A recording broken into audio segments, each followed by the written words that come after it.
Thanks for connecting to this virtual poster presentation and discussion with an AMCP Foundation Best Poster Awardee from the 2025 annual meeting in Houston, Texas. Next slide, please. The AMCP Foundation Best Poster Competition is hosted at both the spring and fall AMCP meetings. We want to thank Ardia Solutions and CVS Health for their generous support of the competition. Next slide, please. My name is Jeff Feeder, an AMCP Foundation Joint Research Committee member, and I will be moderating today's virtual presentation. Next slide, please. To bring awareness to the Joint Research Committee, or JRC for short, this committee has an objective and initiatives to support the objective. The committee objective primarily is to promote and encourage the creation and dissemination of relevant and also credible research and initiatives to advance the patient care services within managed care pharmacy with the ultimate goal of improving healthcare for all. The three initiatives that support this objective are as follows. First, to develop and update research agenda, which identifies and then prioritizes these critical evidentiary gaps found within managed care pharmacy. The second initiative then is to disseminate that research agenda to evidence generators, funding bodies, as well as others that advocate and participate in the undertaking of research initiatives that address these identified evidentiary gaps. And then finally, and importantly, to cultivate student and practitioner interest within research. Next slide, please.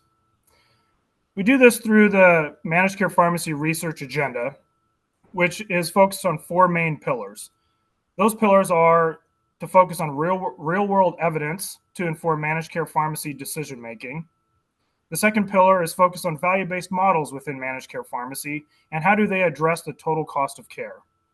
The third pillar is the impact of benefit design or utilization management strategies and their impact on patient outcomes. And then finally, the impact of direct patient care services that are provided by the managed care pharmacy industry and what are their impacts on patient outcomes. Next slide, please. To support this, I am honored and privileged to be joined today by a recent Best Poster Presentation awardee for the Best Graduate Poster, Wei Wu. Thanks for joining us today. I'll turn it over to you. Thank you, Jeff. Hi, everyone. My name is Wei Wu. I'm a first-year PhD student at UT Austin College of Pharmacy.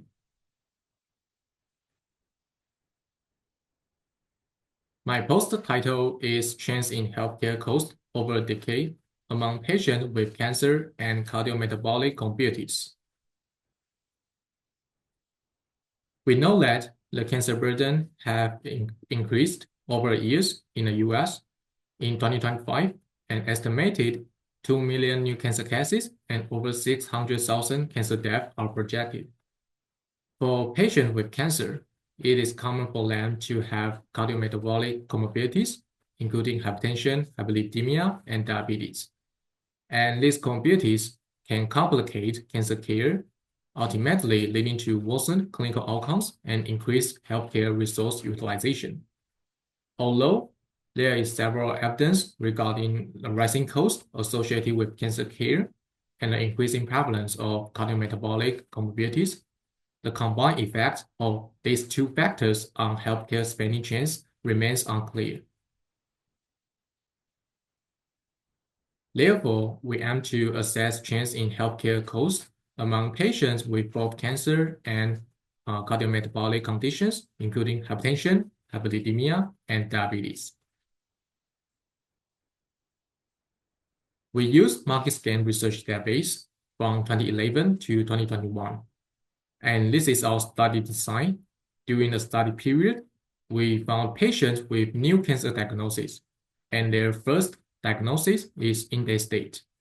Within the prior year of index date is pre-index period, and we measure whether the patient have cardiometabolic comorbidities as well as their baseline characteristics. And within the following year, we measure their healthcare cost from inpatient visits, emergency room visits, outpatient visits, and pharmacy. For statistics, we use generalized linear model to calculate the mean ratios between patients with comorbidities and those without. And we use joint point regression to calculate the annual percentage change in healthcare cost.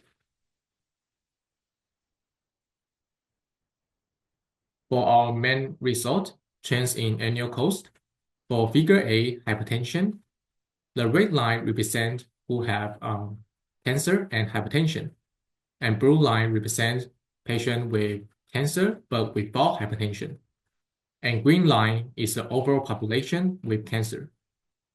As you can see, patients with hypertension, they have higher annual cost than those without, and the cost increased over the years since 2012, but declined after 2019.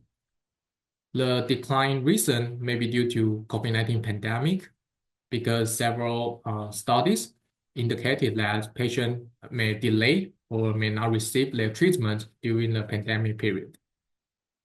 For figure B, hyperlipidemia, for patients with hyperlipidemia and those without, they have similar annual cost.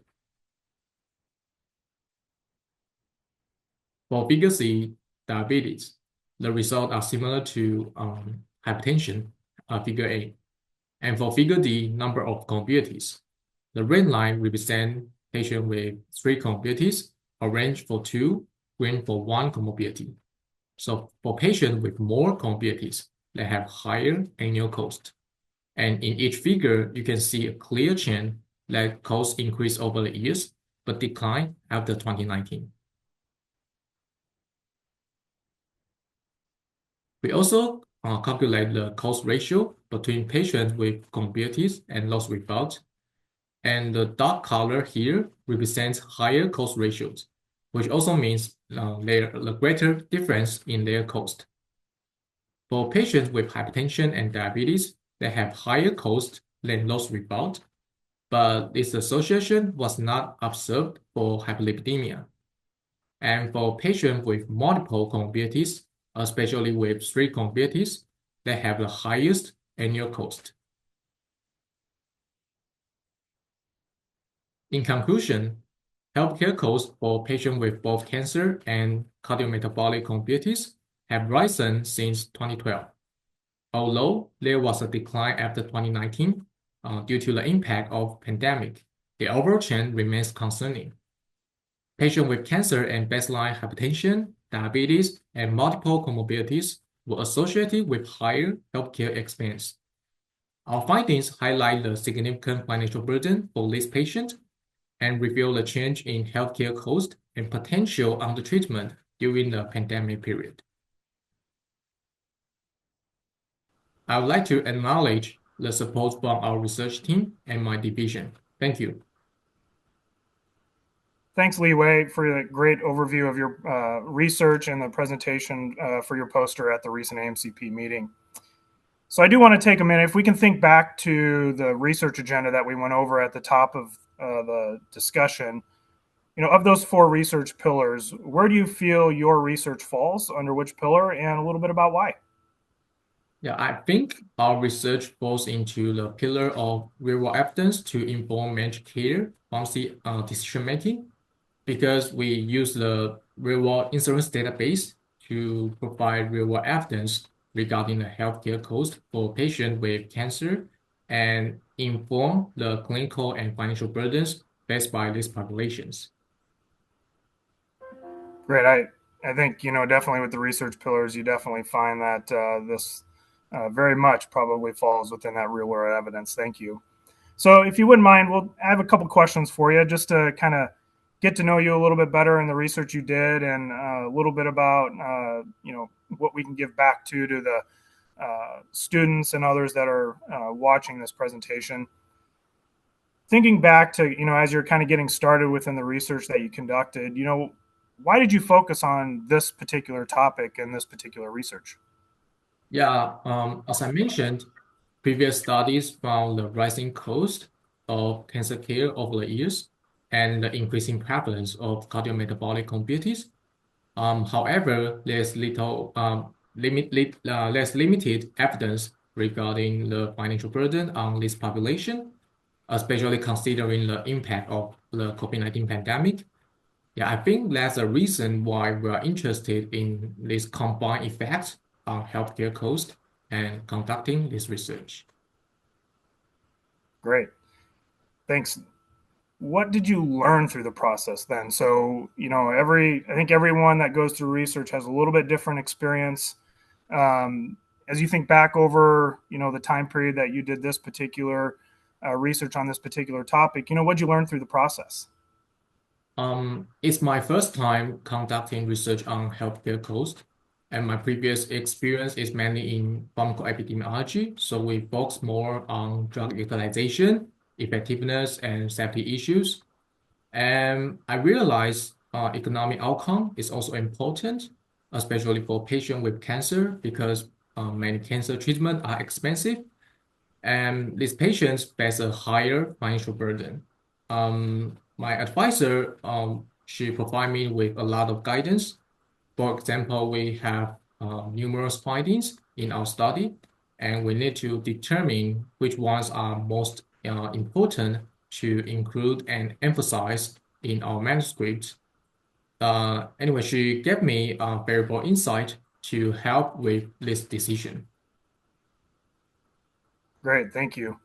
So this was your, first time doing research, and I know others are in similar situations, either just getting into it or wanting to learn more, whether they're students, recent graduates, or have been working in the field for some time. What advice would you give to others that are either looking to get into research or are just now getting into research? I would suggest reaching out to the professors whose research topics interest you, just talking to them or send an email, and be open-minded about any opportunities to join a project. And I think this can help broaden your research interest and enhance your research skills. Great. Wei, thanks again for joining us today and going over your research poster and the presentation today. I really appreciate it. Thank you. Thank you. Next slide, please. So we want to thank you for listening. And for more information on the AMCP Foundation Best Poster Competition, the Joint Research Committee, and poster presentation resources, please visit the AMCP Foundation website. Next slide, please. Finally, a new AMCP Collaborate community is available for AMCP members. The Managed Care Research community is designed to facilitate the exchange of ideas and information and encourage in-depth discussions related to managed care research. So join today and engage in innovative and thought-provoking research discussions. Next slide, please. We want to thank again Artia Solutions and CVS Health for their generous support of the Best Poster Competition. And I want to thank all of you for joining this Best Poster Competition virtual presentation. Thank you.